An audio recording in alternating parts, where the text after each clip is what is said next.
Bismillahirrahmanirrahim. Assalamualaikum warahmatullahi wabarakatuh. Saya Citra Ayu Apriana, kelas 1D, NIM S1R021126, Prodi Pendidikan Matematika. Baiklah, di sini saya akan memaparkan materi tentang paragraf. Paragraf merupakan seperangkat kalimat yang saling berhubungan secara bersamaan untuk menyatakan atau mengembangkan sebuah gagasan. Menurut Kamus Besar Bahasa Indonesia, paragraf adalah bagian bab dalam suatu karangan yang biasanya mengandung satu ide pokok dan penulisannya dimulai dengan garis baru. Paragraf yang baik. Paragraf yang baik adalah paragraf yang memiliki unsur-unsur berikut, yaitu kesatuan paragraf. Sebuah paragraf dikatakan memiliki kesatuan jika paragraf itu hanya mengandung satu gagasan utama dan kalimat-kalimat dalam paragraf mengarah pada satu pokok atau tidak menyimpang dari pokok pembicaraan. Contoh paragraf tanpa kesatuan. Pada saat ini, manfaat internet sebagai sarana komunikasi di tengah-tengah masyarakat sangat besar. Internet dipandang sebagai sarana yang tidak dapat diabaikan dalam kehidupan sehari-hari. Penulisan karya ilmiah ini bertujuan untuk mengetahui peran, manfaat, dan dampak negatif internet bagi masyarakat. Selain itu, tujuan penulisan karya ilmiah ini adalah untuk mengetahui dan mendalami fasilitas dan perkembangan internet. Kepaduan paragraf.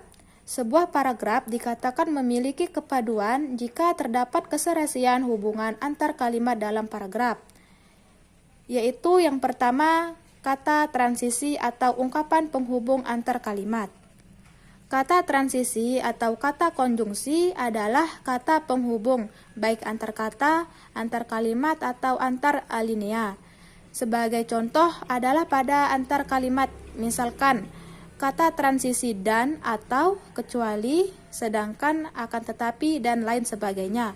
Contohnya seperti ayah membaca koran, ibu memasak di dapur. Jika ditransisikan akan menjadi ayah membaca koran dan ibu memasak di dapur. Yang kedua yaitu referensi. Referensi adalah suatu informasi yang dapat dijadikan sebagai rujukan atau sumber acuan untuk mempertegas suatu pernyataan yang disampaikan. Pendapat lain juga mengatakan bahwa referensi adalah sesuatu yang digunakan oleh pemberi informasi untuk mendukung atau memperkuat pernyataannya. Ketiga yaitu substitusi. Menurut Kamus Besar Bahasa Indonesia, substitusi adalah pengganti. Substitusi artinya sesuatu yang mudah diganti dengan sesuatu yang lain. Istilah substitusi digunakan dalam konteks orang, barang, tempat, atau objek lainnya. Keempat yaitu elipsis. Elipsis adalah salah satu jenis majas dalam bahasa Indonesia. Elipsis adalah majas yang menghilangkan sebagian kata-kata atau kalimat. Majas tersebut sering digunakan dalam karya sastra berbentuk puisi. Kelima yaitu sinonim. Sinonim disebut juga dengan persamaan kata. Sinonim adalah hubungan semantik yang menyatakan adanya kesamaan makna antara satu kata dengan kata lainnya. Relasi sinonim ini bersifat dua arah. Maksudnya, jika suatu kata saling bersinonim, maka dapat dipastikan kata tersebut memiliki kesamaan makna. Contohnya seperti pada kata kamu bersinonim dengan Anda, atau pada kata aku yang bersinonim dengan saya. Keenam yaitu antonim. Antonim disebut juga dengan lawan kata. Antonim adalah hubungan semantik antara dua buah satuan ujaran yang maknanya menyatakan kebalikan, pertentangan, atau kontras antara yang satu dengan yang lainnya. Lebih sederhananya, antonim adalah suatu kata yang berlawanan makna dengan kata lain. Antonim disebut juga dengan lawan kata. Contohnya seperti pada kata baik yang berlawanan dengan kata buruk. Ketujuh yaitu hiponim. Hiponim adalah kata khusus. Hiponim atau kata khusus adalah sebuah kata atau frasa yang gugus semantiknya atau artinya tercakup di dalam kata lain, yaitu hipernimnya atau kata umumnya. Dengan kata lain, suatu hiponim merupakan jenis dari suatu hipernim. Selanjutnya, kemeroniman. Kemeroniman adalah konsep yang mengacu pada hubungan bagian seluruh. Kemeroniman atau meronimi tergolong istilah yang digunakan untuk mendeskripsikan hubungan bagian seluruhnya antar unsur leksikal. Dan yang terakhir yaitu repetisi. Repetisi adalah perulangan bunyi, suku kata, atau bagian lain dari kalimat yang dianggap penting untuk memberi tekanan dalam sebuah konteks yang sesuai. Repetisi juga merupakan bagian dari majas penegasan dan kerap digunakan sebagai sarana retorika. Kelengkapan dan ketuntasan.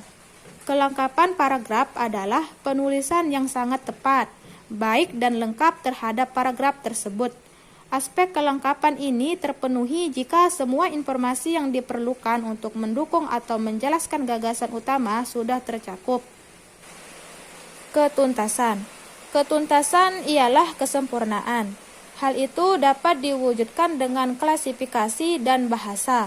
Ketuntasan dapat dimaknai ke dalam pembahasan, yakni semakin konkret penggambaran suatu objek, akan semakin jelas informasi yang disampaikan. Selanjutnya yaitu keruntutan.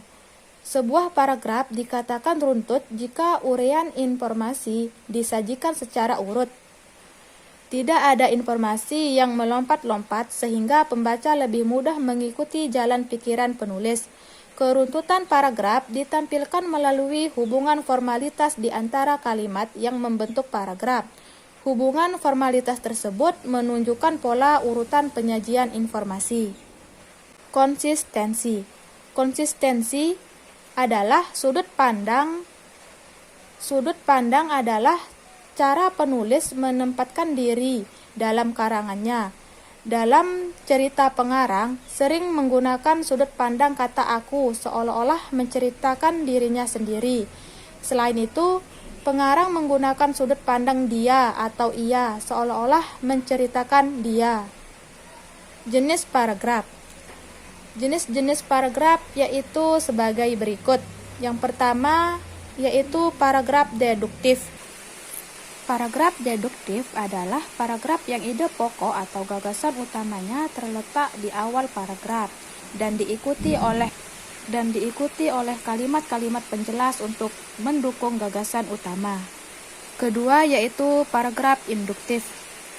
Paragraf induktif adalah jenis paragraf yang berkebalikan dari paragraf deduktif, yakni gagasan utama paragraf induktif berada di akhir kalimat dalam paragraf.